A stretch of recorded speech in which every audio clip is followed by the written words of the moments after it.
Caríssimas senhoras e senhores, boa noite para todos. Com muita alegria, estamos de volta para realizar mais um programa. Hoje, de número 19, estudando as cartas de Paulo. Hoje, dia 11 de outubro do ano de 2016. Como sempre fazemos, convidamos os nossos companheiros e irmãos para juntos fazer a oração.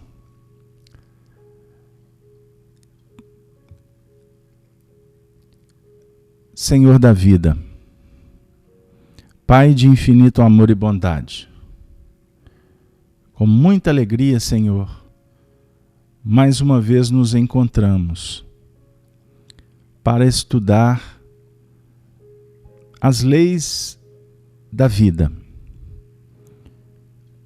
Agradecemos, Senhor, pelo dom da reencarnação, a oportunidade de estarmos vivendo em faixas espirituais, dando continuidade aos procedimentos da evolução. Obrigado, Senhor, pela família que nos acolhe, pelos amigos que nos ensinam, pelos adversários que nos alertam. Obrigado, Senhor, por estarmos diante da Tua misericórdia, sendo amparados, inspirados, orientados, consolados, impulsionados pela Tua bondade, Senhor, para desenvolvermos os potenciais em busca da perfeição. Agradecemos, Senhor, a presença de Jesus na nossa trajetória, sendo o Mestre e o Senhor dos nossos destinos. Como também a todos os ceareiros que conjugam esforços para auxiliar a humanidade. Rogamos, Senhor, que neste momento as falanges do bem, espíritos amigos, possam visitar todos os lares aqui representados, levando, Senhor, a Tua paz, a esperança, a fé, o amor, para todos os corações que aqui se vinculam. Senhor, nós te pedimos proteção para o nosso projeto, que possamos atingir o momento final do estudo em paz, felizes pelo dever cumprido e pelas benesses aqui espargidas. Senhor,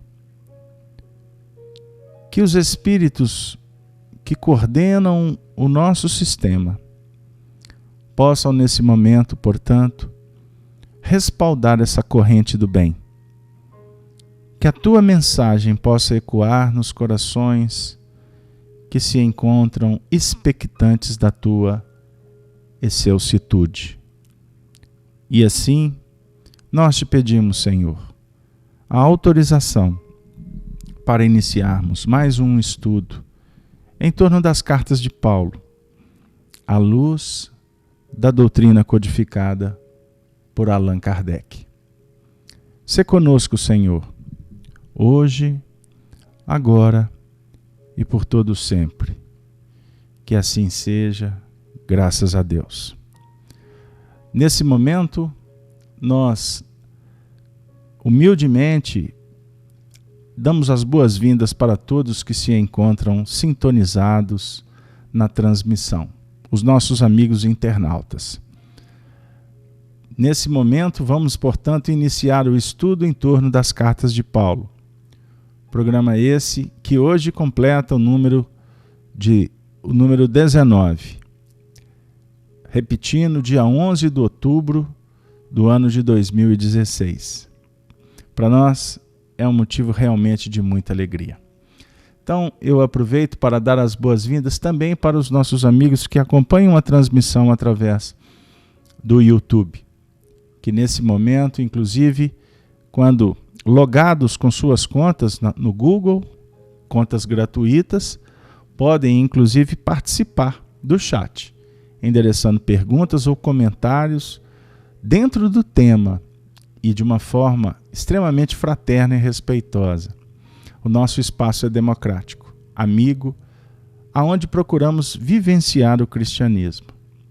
E nós ficamos muito felizes com o retorno que temos tido por parte de companheiros de diversas partes do mundo, que utilizam esses áudios, os vídeos, que ficam disponibilizados nas redes para estudarem em casa. E, em alguns casos, utilizando do material para estudar em grupos, sejam em lares, sejam em casas espíritas, enfim. Nós ficamos extremamente felizes e, ao mesmo tempo, constrangidos diante da nossa pequenez, da nossa insuficiência, da nossa incompetência no trato com assuntos de tanta magnitude. Mas nós pedimos, portanto, aos benfeitores espirituais que possam, então, respaldar o trabalho, obviamente suprindo as nossas carências, as nossas dificuldades. Então, boa noite novamente para todos. Então vamos, sem rodeios, nós vamos iniciar o estudo. Estamos trabalhando com a segunda carta de Paulo aos Romanos, lembrando a afirmativa de Emmanuel, constante no livro Paulo e Estevão, que as cartas do Cristo, ou melhor, que as cartas de Paulo são as cartas do próprio Cristo, endereçado à cristandade no seu sentido universalista. Então o nosso estudo, ele tem propósito de utilizar a chave da doutrina espírita para nos ajudar no entendimento da Escritura. Mas o nosso trabalho aqui visa uma dinâmica que possa abranger a comunidade espiritual, a comunidade que envolva todos aqueles que querem estudar sobre o Espírito, independente da religião a qual nós estamos vinculados, porque todas as religiões propõem a transformação dos seres, a autoiluminação, a libertação das peias que ainda nos vinculam na retaguarda. Então, vamos lá. Segunda carta de Paulo aos Romanos. Nós vamos ler, colocando, inclusive, disponibilizado como imagem, para que vocês acompanhem conosco. E quem está acompanhando apenas com áudio, convido-os para abrir as Escrituras, a Bíblia, especificamente, no Novo Testamento, nas cartas de Paulo. É a primeira carta, porém, ou melhor, é a primeira carta de Paulo, sim, que é carta aos Romanos. Vamos lá, segundo capítulo, sem delongas. Portanto, és inexcusável quando julgas, ó homem, quem quer que sejas, porque te condenas a ti mesmo naquilo em que julgas a outro. Pois tu, que julgas, fazes o mesmo. E bem sabemos que o juízo de Deus é segundo a verdade sobre os que tais coisas fazem. E tu, ó homem, que julgas os que fazem tais coisas, cuidas que, fazendo-as tu, escaparás ao juízo de Deus? Ou desprezas tu as riquezas da sua benignidade e paciência e longanimidade, ignorando que a benignidade de Deus te leva ao arrependimento?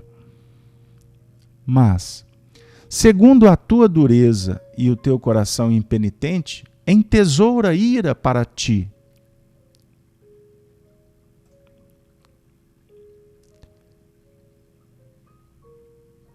Entesoura ira para ti, no dia da ira e da manifestação do juízo de Deus. Continuando. Versículo 6.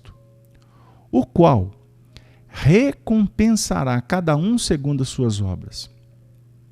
A saber, a vida eterna, aos que com perseverança em fazer o bem, procuram glória e honra e incorrupção.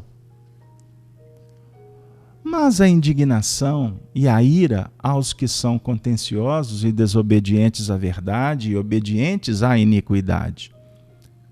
Tribulação e angústia sobre toda a alma do homem que obra o mal, primeiramente o judeu e também do grego. Glória, porém, e honra e paz a qualquer que obra o bem, primeiramente ao judeu e também ao grego. Porque para Deus não há acepção de pessoas. Porque para Deus não há acepção de pessoas. Vamos ficar por aqui. Na última semana eu li o texto completo até o versículo 16, mas como nós não vamos trabalhar do versículo 9 em diante, eu vou pedir permissão para vocês para não fazer a leitura. Eu gostaria de fazer uma rápida passagem em assuntos que nós já abordamos anteriormente. Então, no primeiro versículo, vem Paulo alertando aos cristãos de Roma e hoje especificamente para nós.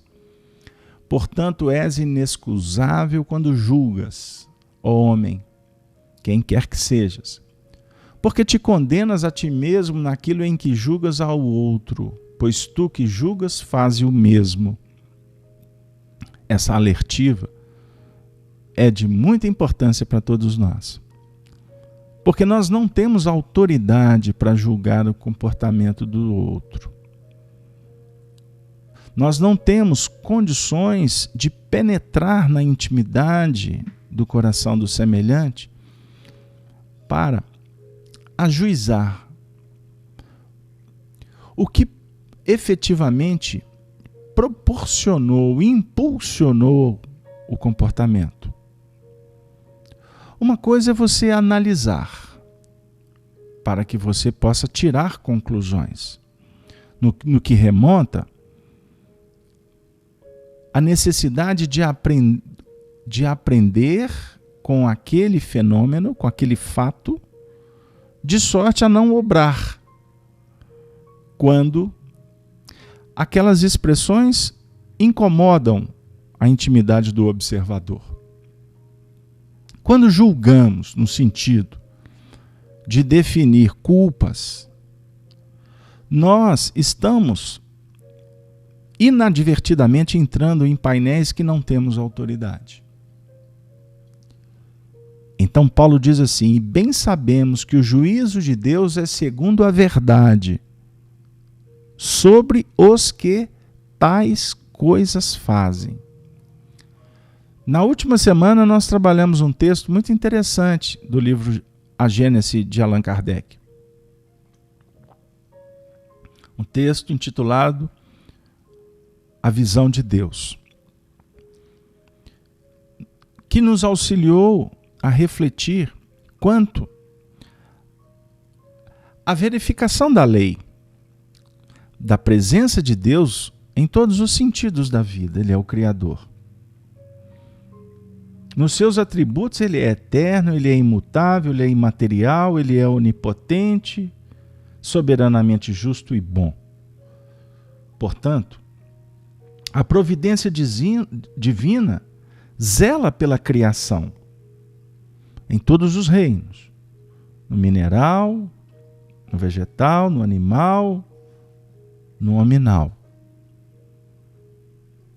Até mesmo os cabelos da vossa cabeça estão todos contados, afirmou Jesus no capítulo 10 de Mateus, no versículo 30.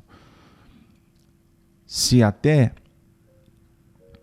os nossos cabelos estão contados, nós podemos verificar que há uma jurisdição, há um equilíbrio no universo.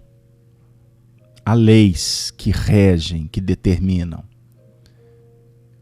E cada um está sobre a regência destas leis. A lei é uma só. Todos nós nos submetemos à vontade do Senhor. Quando nos rebelamos, criamos resistência, o que acontece no contexto da vida?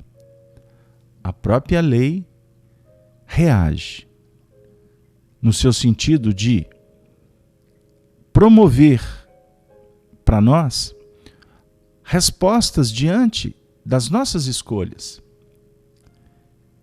Então, o que muitas vezes favorece, impulsiona, induz para que nós tomemos uma atitude, nem sempre nós conhecemos o que efetivamente proporcionou, despertou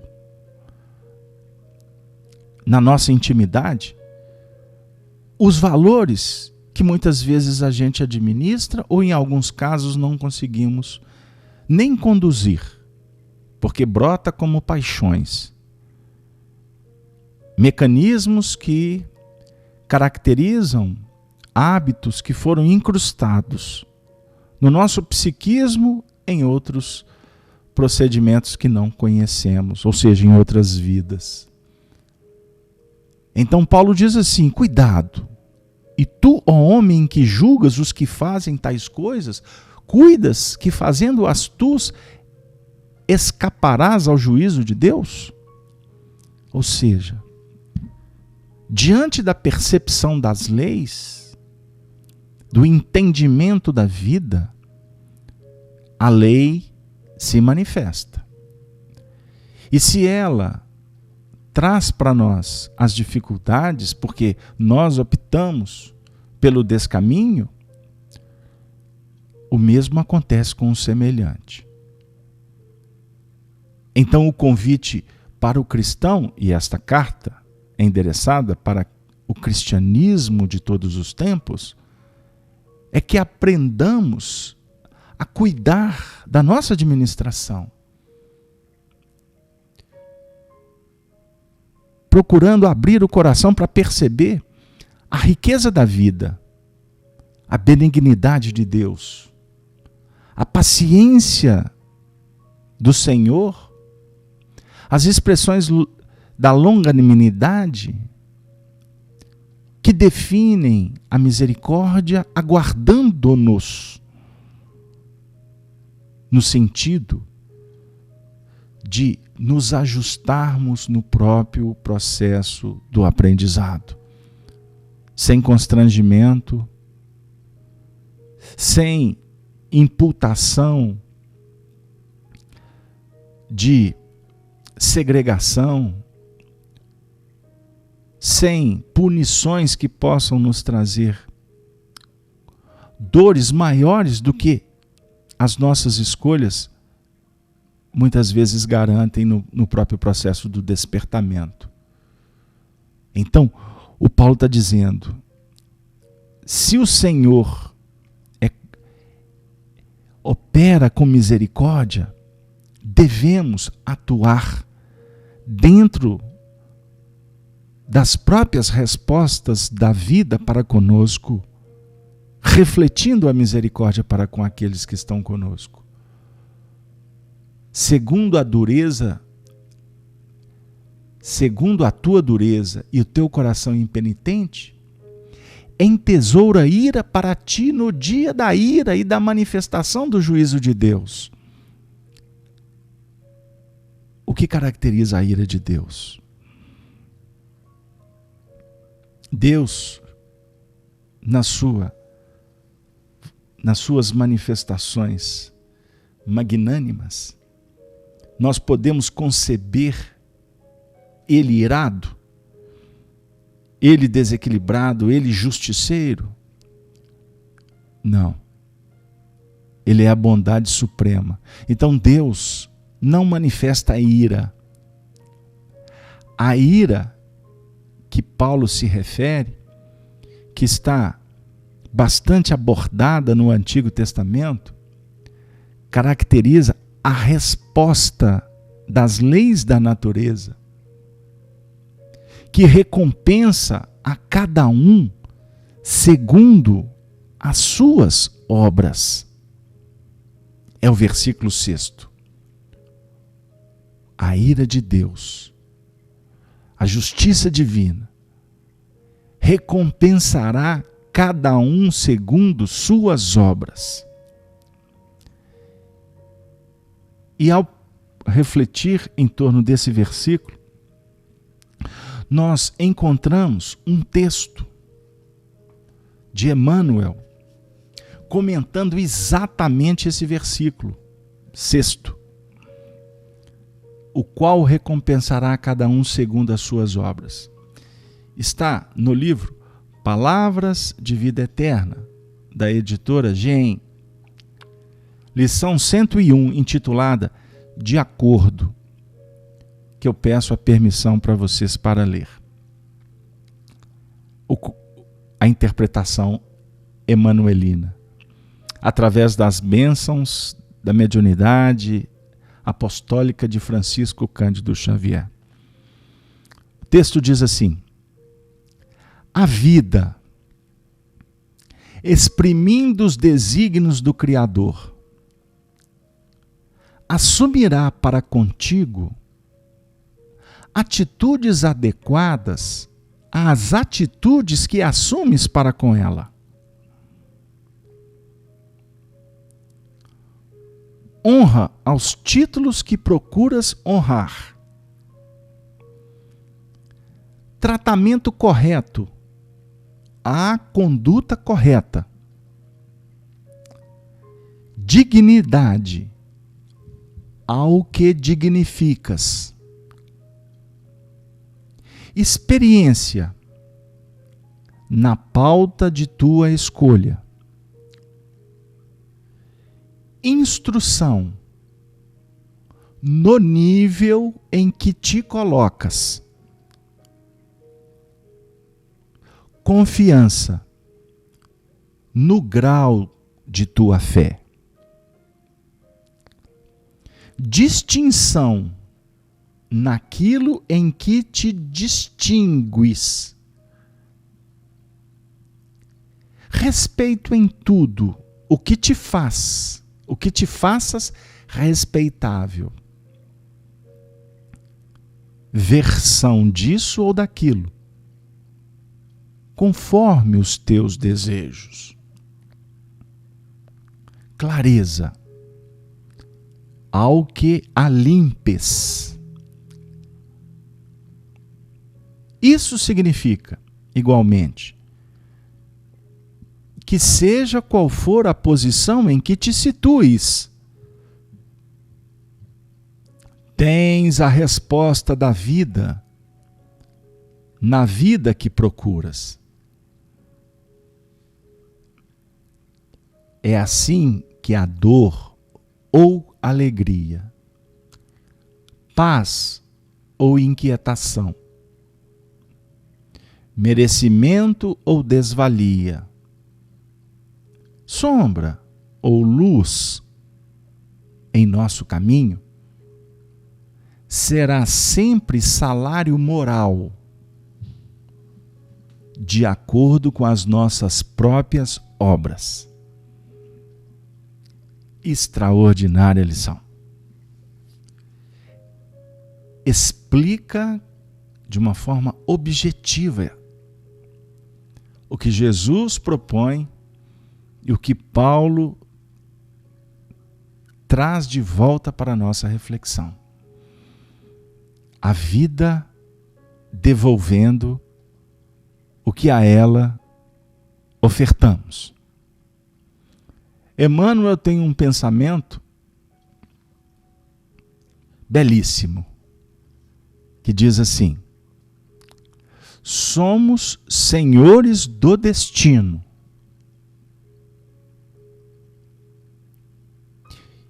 E escravos das nossas escolhas. senhores do destino, servos das opções, a cada um segundo as suas obras.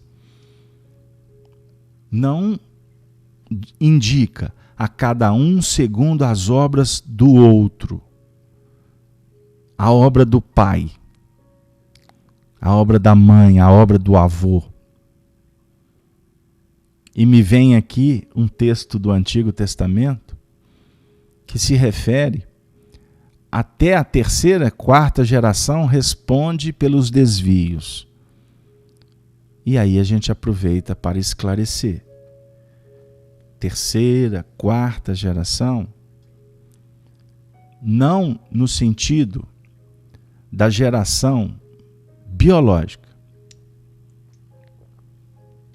mas a conversa é sobre a geração psíquica, moral, psicológica, espiritual. Se ajusta, se adequa àquele âmbito de conversação. Então nós nos deparamos, vamos dizer assim, corriqueiramente, com as nossas opções, com as escolhas, com as atitudes, seja desta encarnação como de outras. Por isso que o universo mental íntimo, ele é desconhecido, portanto somos convidados a desbravá-lo. Trabalhar no sentido de conhecê-lo. É o que estava inserido na entrada do templo de Delfos, que Sócrates se referia. Conheça a ti mesmo. Esta ciência é a ciência das ciências.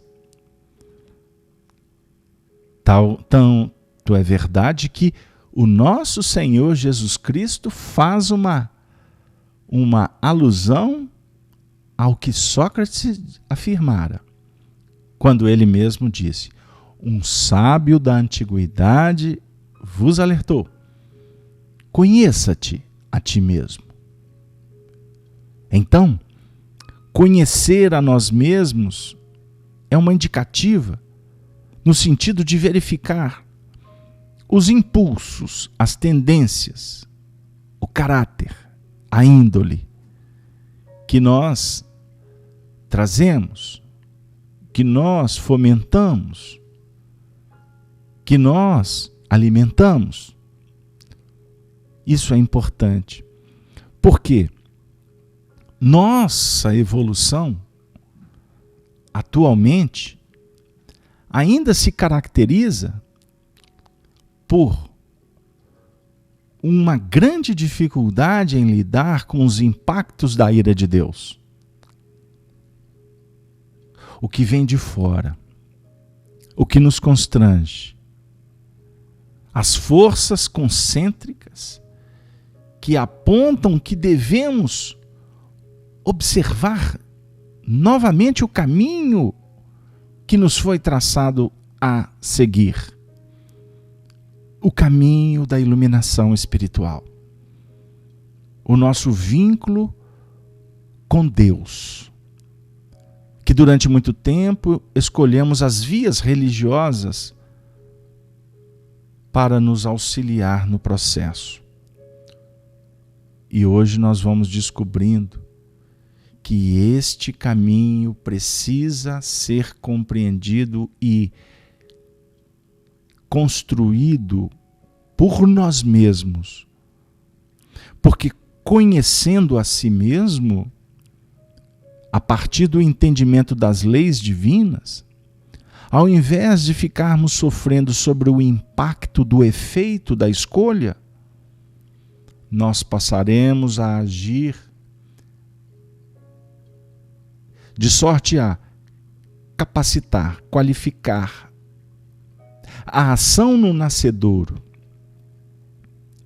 Ou seja, trabalhar de sorte a criar uma nova epopeia de vida profilática, organizando para que este caminho seja facilitado pela inteligência, pela sabedoria, pelo amor. E quanto mais investirmos no futuro de uma forma sóbria, equilibrada, justa, gradativamente nós vamos como que resolvendo o que foi feito antes e que nos traz dificuldade agora. É uma questão de eleição, de seleção. Foca a luz.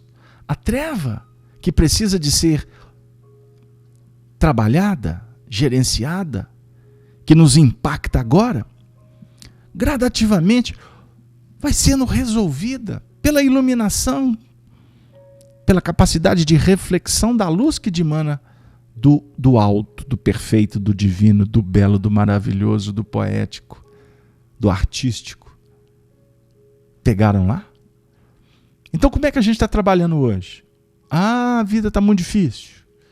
Deus está irado. Ou o místico, né? É o meu karma, é meu dharma.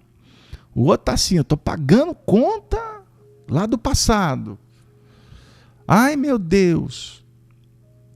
E a gente esquece que, na realidade, todas essas dificuldades aqui, quando a gente começa a focar a importância de operar para crescer, para vencer os impedimentos, que na realidade são sinais que indicam a posição espiritual que nós ocupamos. Quando nós percebermos que Deus está nos apoiando, que a providência divina nos endereça os recursos, ao invés de brigar com a vida, eu passo a olhar de uma forma mais solene, mais equilibrada, mais harmoniosa. E eu deixo de brigar com a vida. Eu deixo de operar com rebeldia. Operar com rebeldia. E me ocorre aqui a passagem de Zaqueu. Zaqueu, quando ficou sabendo que Jesus iria passar, o que o Zaqueu faz? Ele vai procurar um sicômoro. A figueira brava, que não dava fruto. E é a figueira que é no sicômoro que ele vai subir. E ele sobe apressadamente. Até que quando Jesus passa, olha para ele, Zaqueu, desça depressa, porque eu vou estar contigo. Zaqueu era tido como um homem justo, um homem que cobrava impostos, um homem rico. Inclusive essa passagem deixa muitos religiosos em dúvida. Mas será que ele foi mesmo na casa de Zaqueu? Ele que veio para ficar com os pobres, lidar com as pessoas tidas como de má vida? Zaqueu! E essa passagem é simbólica, ela é emblemática para nós.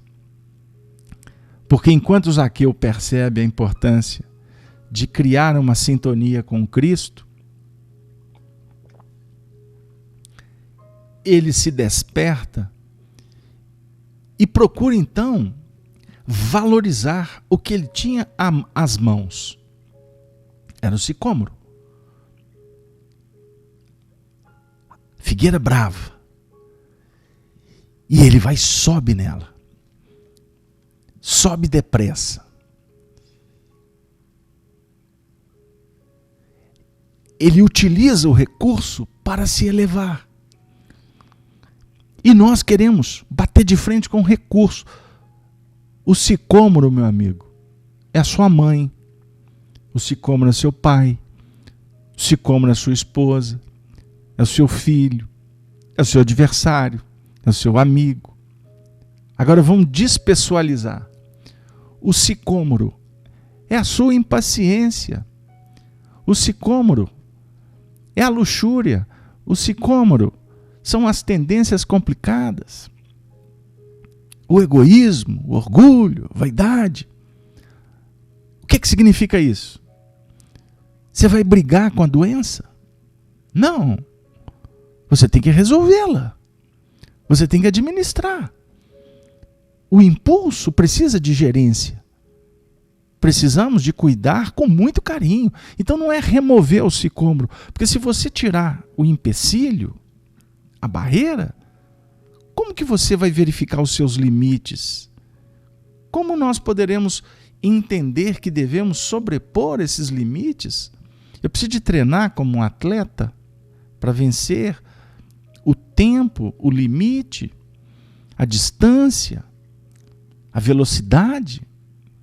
Eu preciso de entender isso como um mecanismo que propõe educação espiritual, que propõe para nós renovação, reparação. Porque observemos bem o versículo 7. Vou reler o 6º. O qual recompensará cada um segundo suas obras.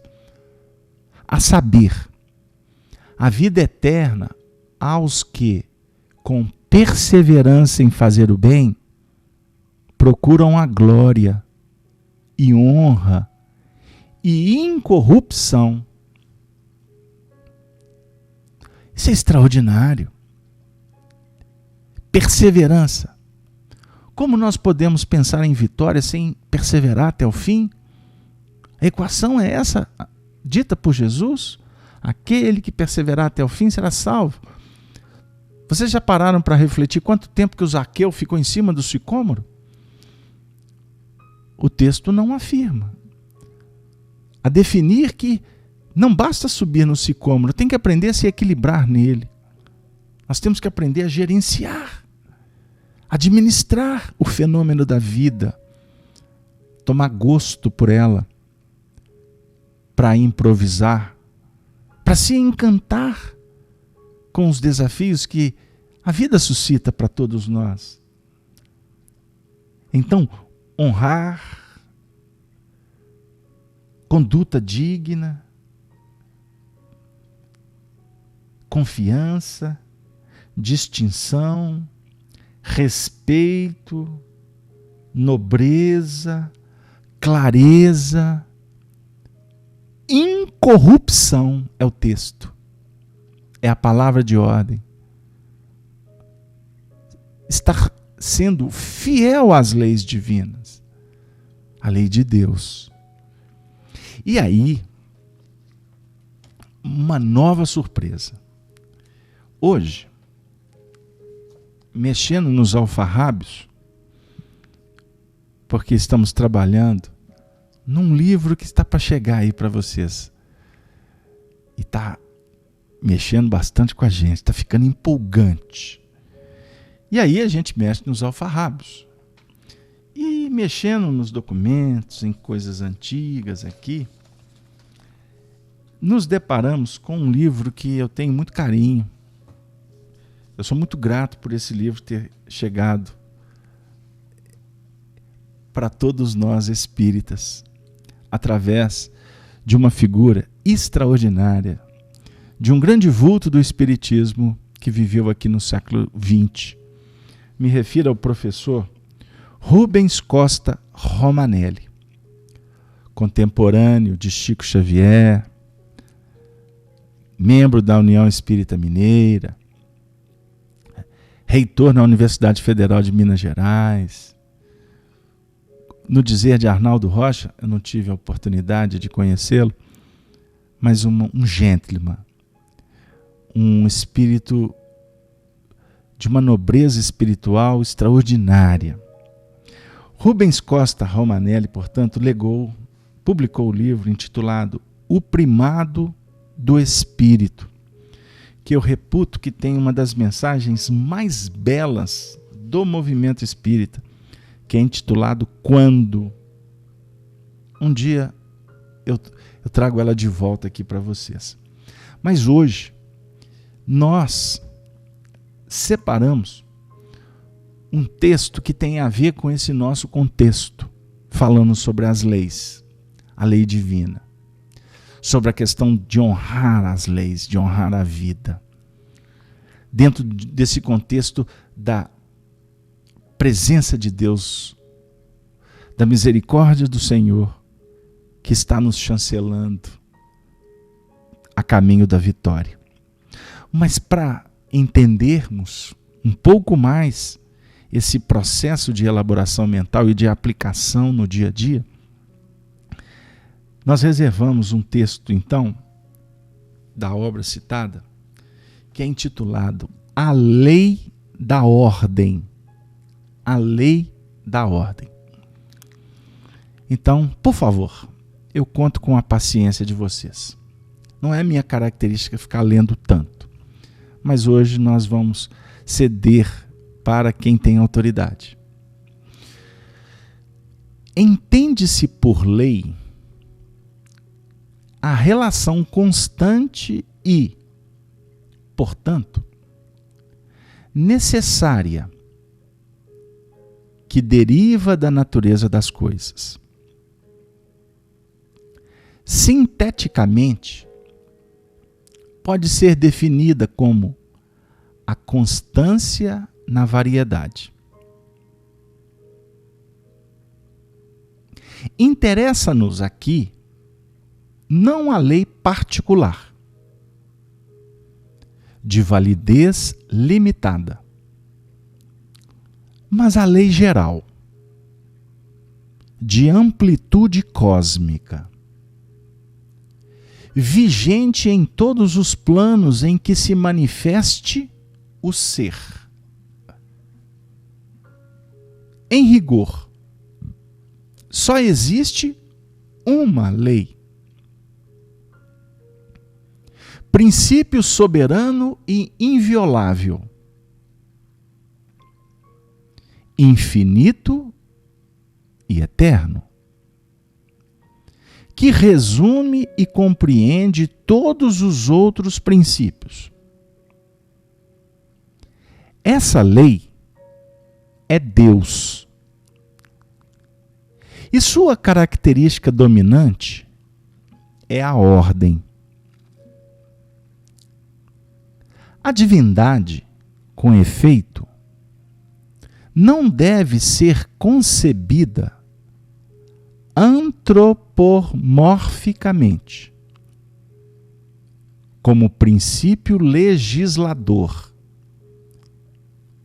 do qual emanem sucessivamente as leis,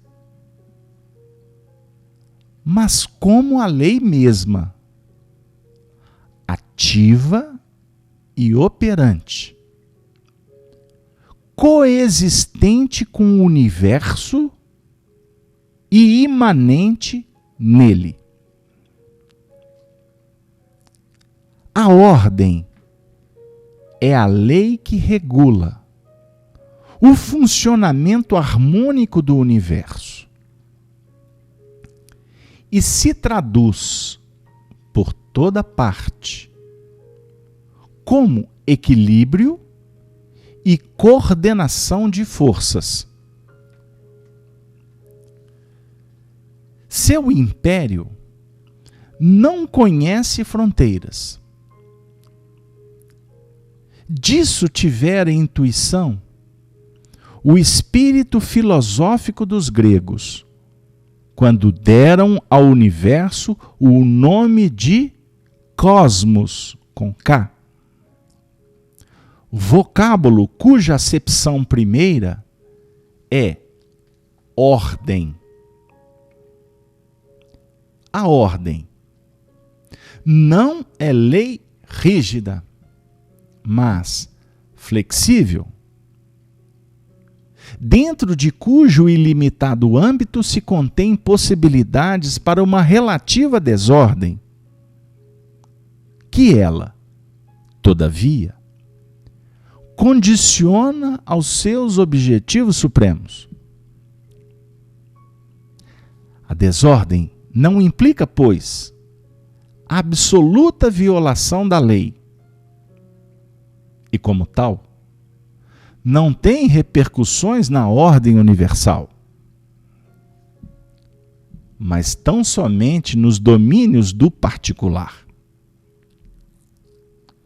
Não ocorre, contudo, desordem que, cedo ou tarde, não engendre reações mais ou menos violentas. A lei é paciente, porém inelutável, e espera se esgotem os impulsos determinantes da ação para, presto, reagir e reestabelecer o equilíbrio perturbado. A desordem não pode ultrapassar os limites da flexibilidade da lei e opor-lhe permanente resistência. Chega um momento em que o ato subversivo já não pode conter os vigorosos ímpetos da lei, cujas forças represadas rompem os diques e a tudo arrastam para a frente. A fim de que a evolução prossiga, a lei de ordem está sempre vigilante e jamais cessa de agir. Ainda que em nosso derredor tudo nos pareça caos e desordem.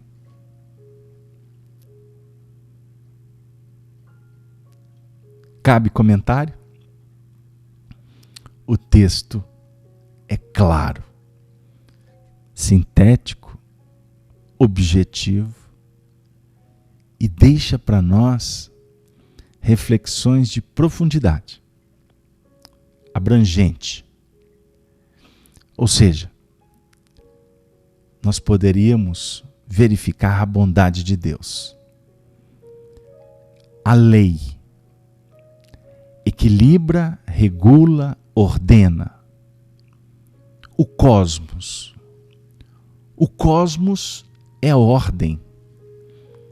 Está tudo certo no universo. Como dizia o meu querido amigo filósofo Leon Zálio, não tem nada errado no universo. Errado é quem diz que está errado. Dentro da ordem, há espaço para a desordem. Vamos sintetizar mais ainda. Ordem soberana. Mas há flexibilidade na ordem. Porque de acordo com as possibilidades, o livre-arbítrio, podemos criar uma desordem. Ou seja, desvincular do projeto harmônico da vida. Quando nos desvinculamos, quando adulteramos, a lei sacrossanta da vida, da ordem, criamos um desequilíbrio, uma desordem, como ele está dizendo. E essa desordem, portanto, ela é relativa ao ponto no qual estamos inseridos, em nível individual, como também grupos, coletividade. E que, de acordo com estas escolhas, nós vamos como que criar uma desorganização transitória que não afeta a ordem que é infinita e eterna. Pegaram lá? Então a questão do tempo, do espaço, da energia e da matéria são conjugações que estão sendo oferecidas para o espírito operar. Mas nada permanece, mesmo nesse âmbito relativo de desordem, permanece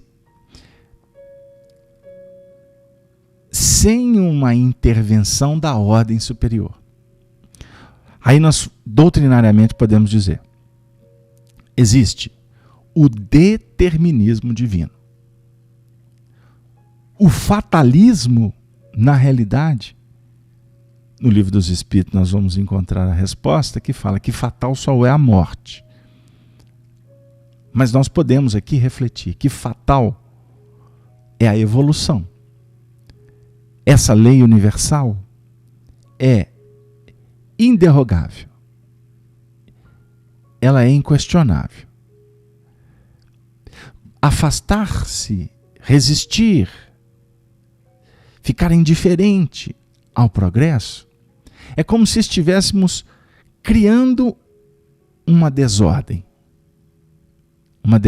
de nossa responsabilidade, a cada qual segundo as suas obras.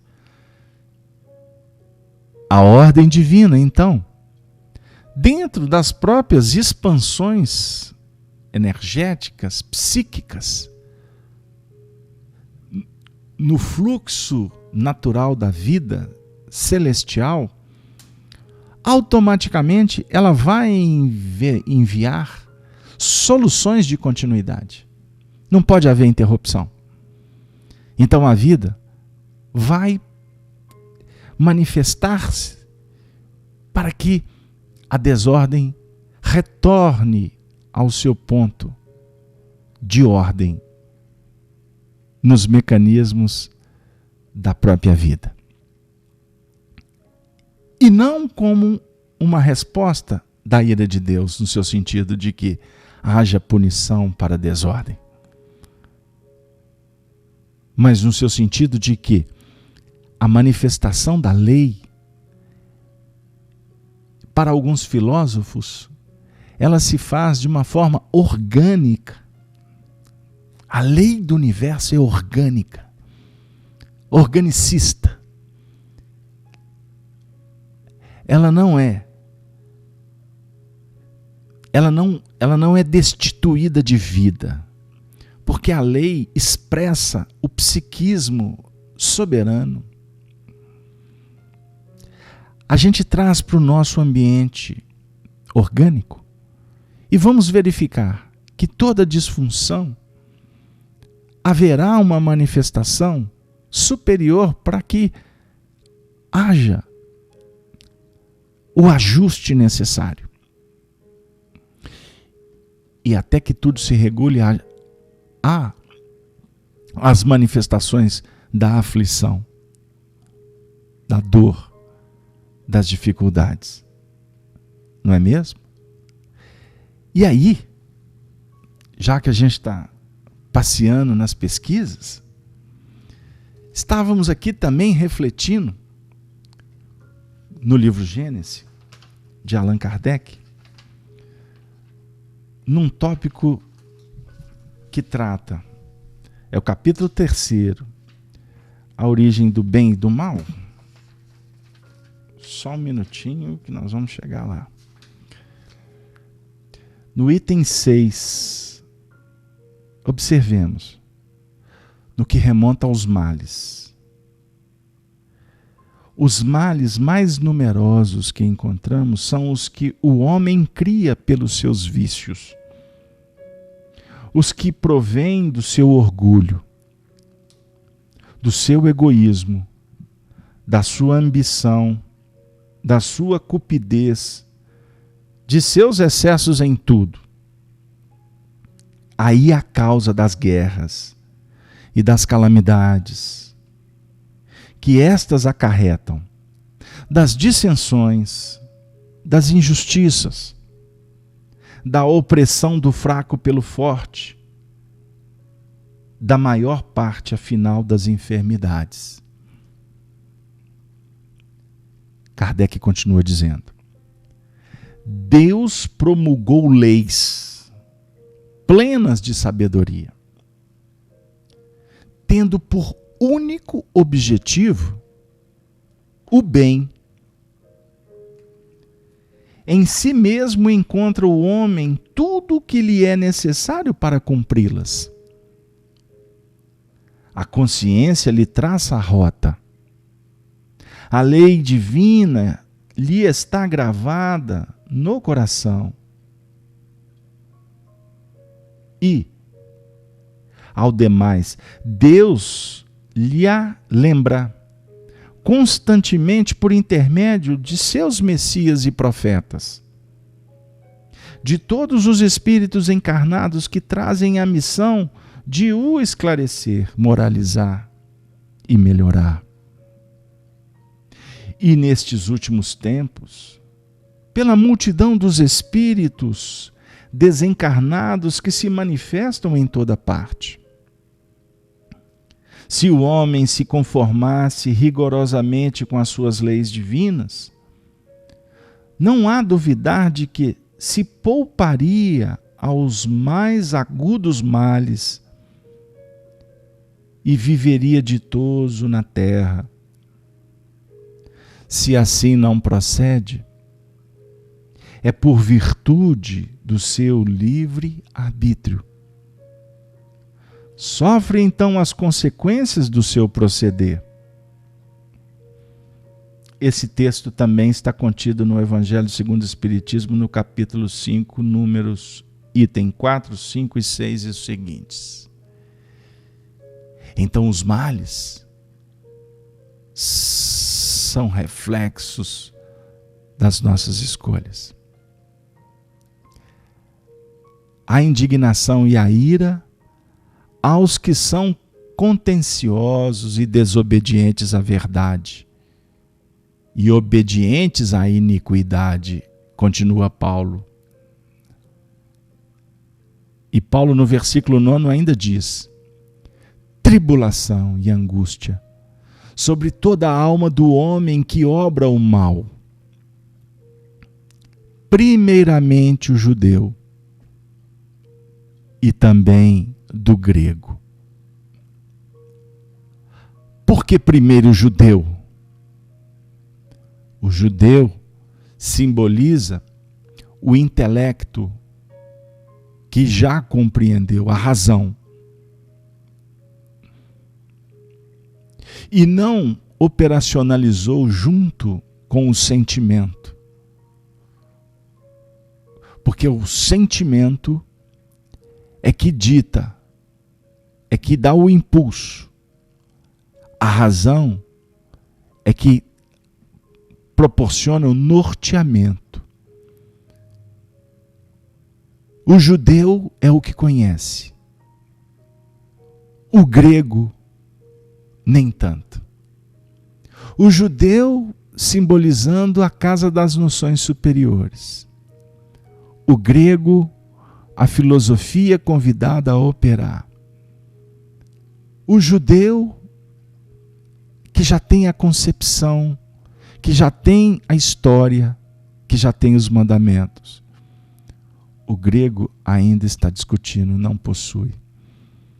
Então os gentios, em tese, têm menos responsabilidade do que o judeu. A cada um segundo suas obras. Mas a quem muito foi dado, muito será exigido.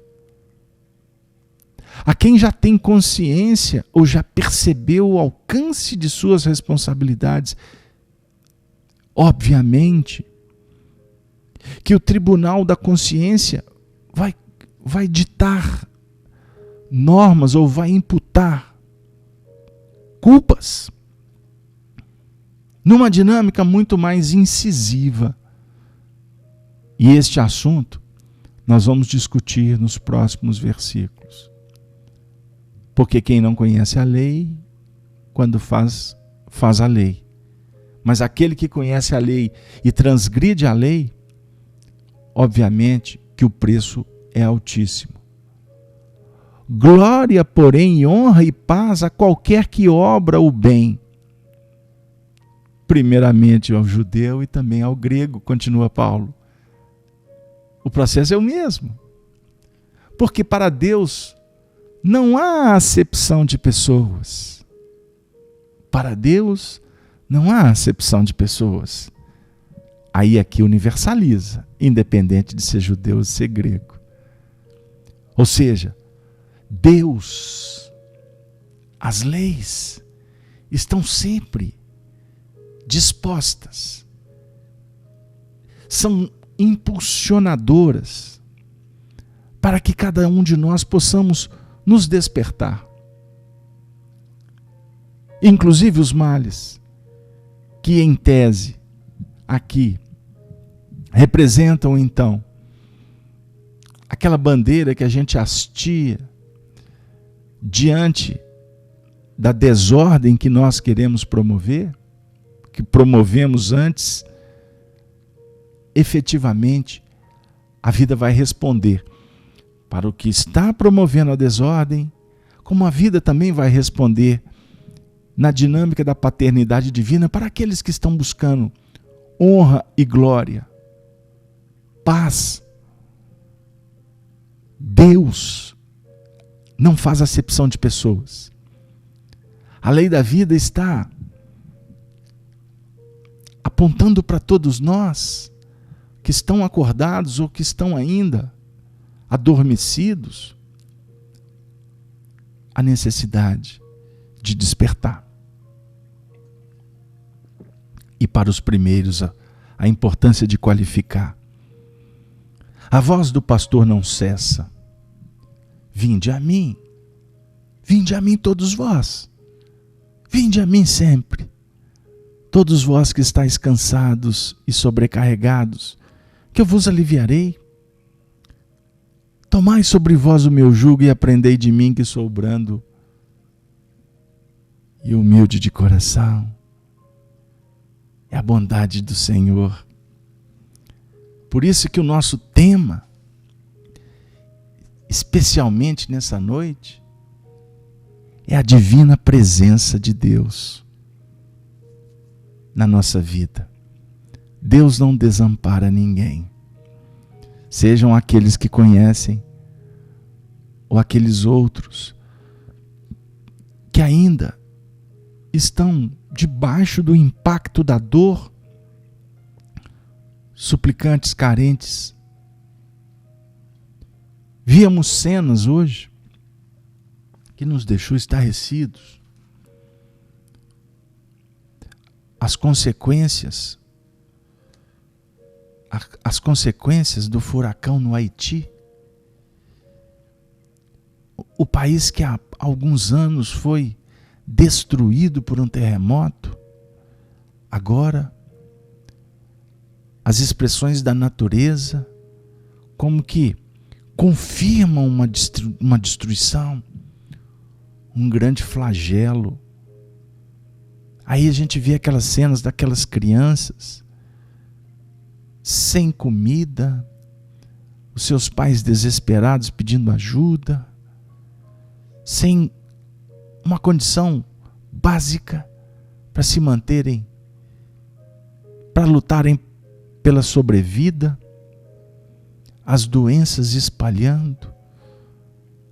Se a gente não aplica o contexto da misericórdia e da providência divina, à luz da doutrina espírita, tendo o pilar deste princípio doutrinário que é a reencarnação, nós nos desesperamos. Porque não tem como permanecer indiferente diante de tantas lágrimas, de tantas dores. Mas por que eles estão passando por tudo aquilo?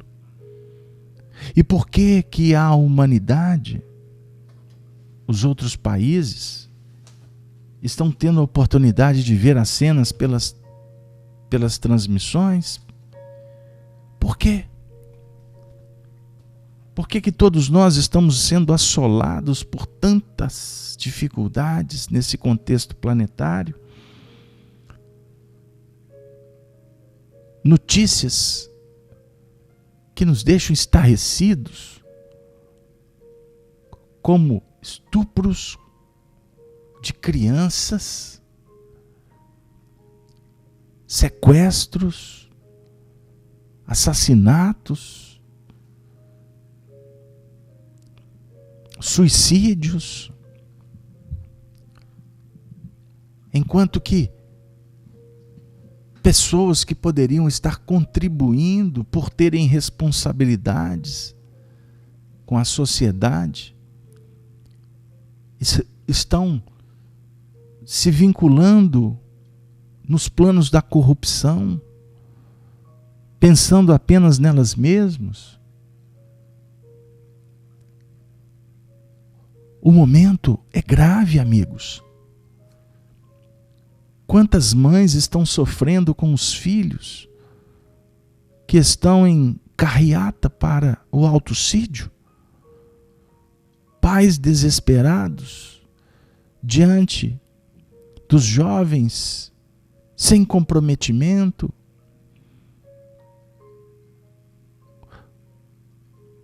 muitas vezes nos deparando com gerações da superficialidade, da vaidade, no campeonato frenético do estético em detrimento do ético, aonde nós estamos convidados para possuir, ter o tempo todo, e a nossa condição de ser espirituais fica sempre à margem.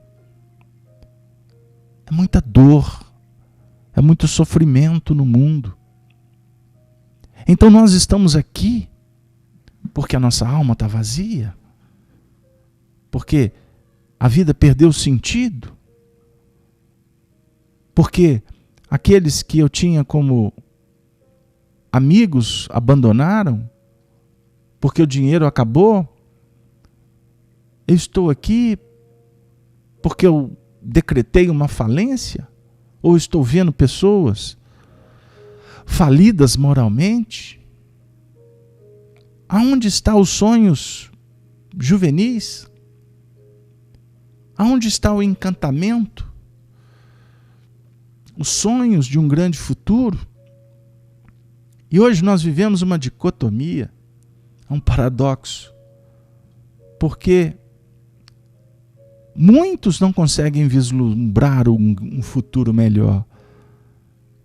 Então, acabamos por alimentar um saudosismo nas afirmativas de que ontem tudo era melhor. É um momento caótico. É um instante de muitas confusões, contradições, desrespeitos. Nós verificamos isso o tempo todo, inclusive com a nossa própria doutrina. A nossa própria doutrina, aonde o que vale é a exposição, o que vale é a fama, e nós perdemos a responsabilidade em preservar a doutrina. O que vale é o meu ponto de vista, é o que eu acredito, é o que eu quero publicar, o que eu quero falar, o que eu quero criar como seitas personalistas, porque acabam se tornando seitas, pontos de vista. Aí você cria grupo, aí os grupos se afinam, e daqui a pouco existem ataques. A intolerância que campeia no mundo. Observemos o preconceito de raça, de cor, das questões, das opções sexuais, intolerância com religiões, intolerância dentro das religiões, criando rupturas, enquanto deveríamos estar todos juntos. E as doenças? E as doenças? E a falta de condição para tratar as doenças, como no nosso país? Condições básicas da saúde, as escolas,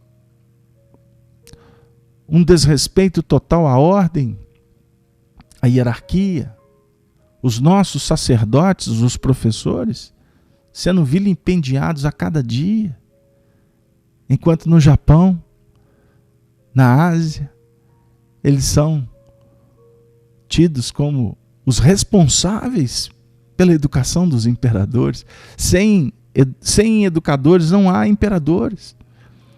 São conceitos.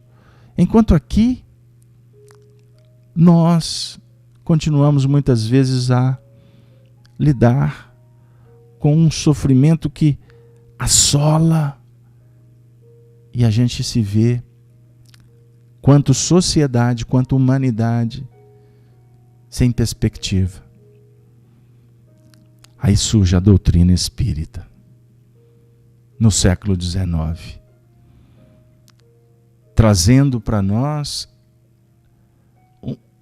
um projeto filosófico de educação espiritual, tendo como base o Evangelho de Jesus e as Escrituras,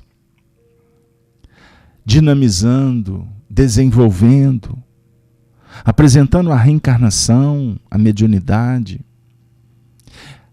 apontando para nós soluções terapêuticas para lidar com uma das piores doenças que campeia em todos os setores da sociedade: a obsessão, a influência contumaz de mentes sobre mentes, encarnado sobre encarnado, encarnado sobre desencarnado, desencarnado sobre encarnado, desencarnado com desencarnados, influências complexas em todos os setores. Aí a doutrina espírita traz para nós a voz dos espíritos que, em nome de Jesus, vem apontar para nós a destinação do orbe. Vem apresentar para nós a lógica dos fenômenos, da interação entre os mundos e as dimensões,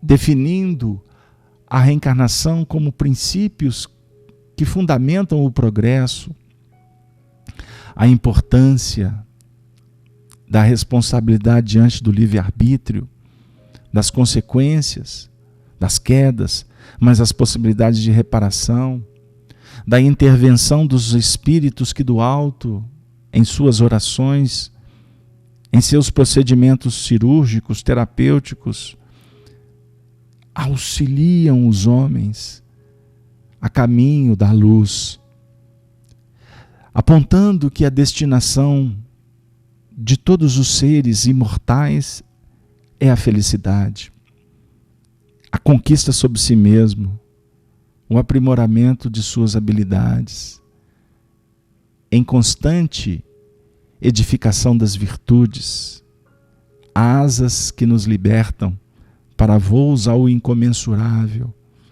a filiação divina, Deus o Pai, amantíssimo, que nos envia Jesus como referencial de perfeição dentro de um plano relativo nosso.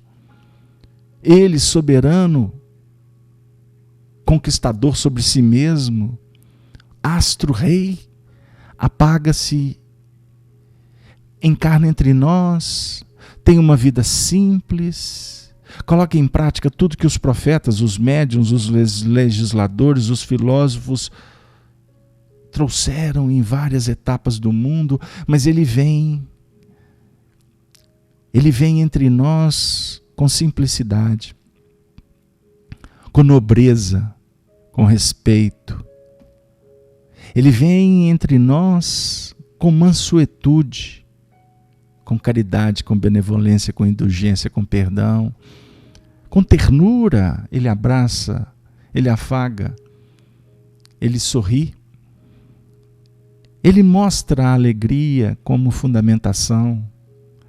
Ele mostra para nós a importância da caridade como meta, como bússola, como âncora entre os mundos. Ele dá a vida por nós, num ato de extremado amor. Ele se entrega num sacrifício, numa cruz, depois de flagelado, abandonado por aqueles que ele deu tudo, ele deu a vida, a dizer para nós que este é o verdadeiro amor,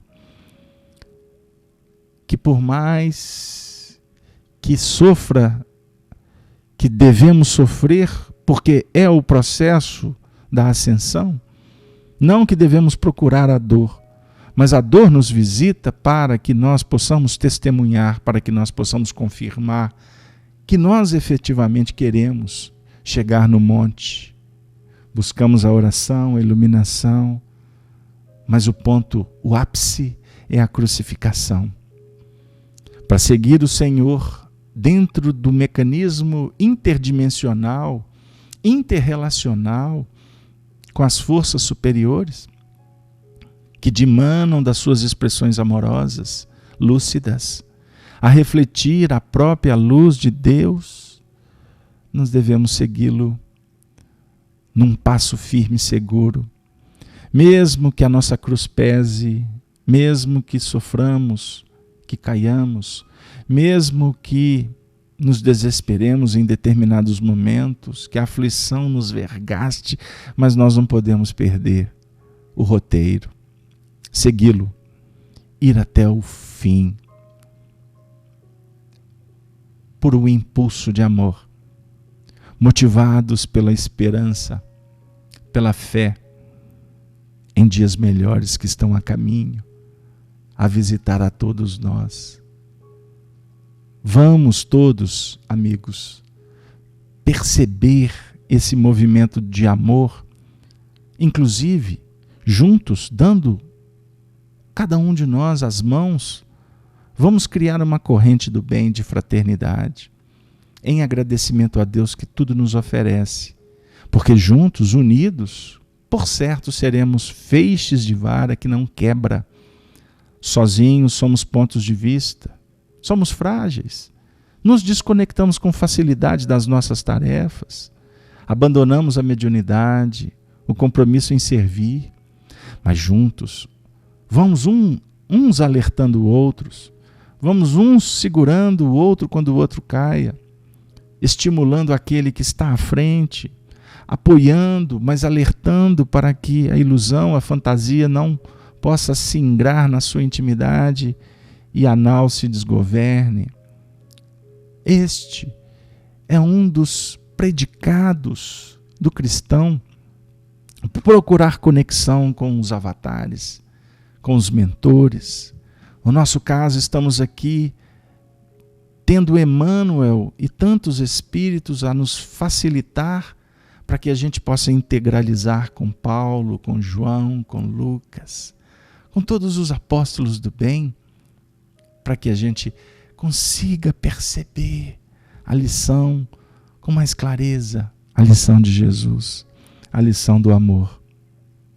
Por isso, amigos, queridas irmãs e irmãos, o nosso tema de hoje é extremamente sugestivo para o nosso momento. Por quê? Estamos diante de uma divina presença, a divina presença de Deus nas nossas vidas, endereçando para nós, através das suas leis, um convite para nos libertar e sermos felizes. Nós vamos encerrar a nossa participação trazendo o benfeitor dos nossos projetos, o nosso querido Emmanuel, que se vincula às hostes coordenadas por Allan Kardec e tantos avatares, que possamos, nesse momento, tendo em Emmanuel o exegeta, o evangelista que nos ajuda, uma lição que possa, quem sabe, fechar ou abrir o entendimento, o nosso coração, para a eternidade que nos aguarda, estabelecendo sempre esse projeto em bases seguras. E a base segura só pode ser estruturada pelas leis divinas, pela presença de Deus em nossas vidas e pela nossa busca constante em estar em comunhão com Ele. Do livro Justiça Divina, editado pela Federação Espírita Brasileira, livro que comenta o livro Céu e Inferno de Allan Kardec. Esta é a tarefa de Emmanuel e de todos os espíritos lúcidos, auxiliar na interpretação do pensamento daqueles que estão na altura de representar Jesus. A divina presença, Vamos lá. Quando nascestes na terra, assemelhavas-te ao pássaro semimorto, que a tormenta arremessa em esquecida concha da praia. Mas apareceu sobre-humana ternura num coração de mulher, e fostes, pelas maternas mãos, lavado e alimentado milhares de vezes, simplesmente por amor, a fim de recuperares a consciência. Quando o véu da ingenuidade infantil te empanava a cabeça, afligindo os que mais te amavam, o professor percebeu a inteligência que te fulgia no olhar e entregou-te a riqueza imarcessível da escola. Nos dias da primeira mocidade, quando a despreocupação parecia anular-te a existência, amigos notaram o caráter que te brilhava nos gestos, integraram-te a vida nos dons do trabalho. Na enfermidade, quando muitos duvidavam da tua capacidade de reerguimento, o médico verificou que uma força sublime te atuava nas mais íntimas células e estendeu-te, confiante, o remédio eficaz. Nas horas difíceis de incompreensão, ouvistes, em meio das próprias lágrimas, inarticuladas canções de conforto e esperança, exortando-te à paciência e à alegria. Por onde segues? Assinalas a luz invisível que te clareia todos os pensamentos. Se sofres, é o apoio que te resguarda. Se erras, é a voz que te corrige. Se vacilas, é o braço que te sustenta. E se te encontras em solidão, é a companhia que te consola. Aprendamos, amigos, irmãs, a amar e a respeitar esse alguém, como quem sabe que estamos nele como fruto na árvore. E, se caíste tão fundo que todos os afetos te hajam abandonado, mesmo aí, nas dores da culpa, recorda que a justiça te golpeia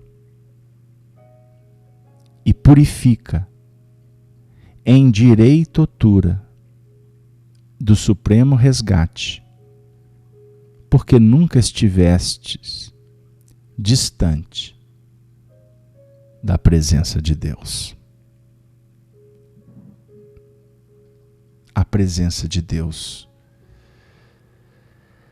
apresenta oportunidade. É assim que Ele fala conosco. É assim que Ele se expressa no divino silêncio. Quando olhamos para a estrela, o brilho dela é como se fosse o beijo de Deus a dizer para nós: eu não vos deixarei órfãos. Vinde a mim.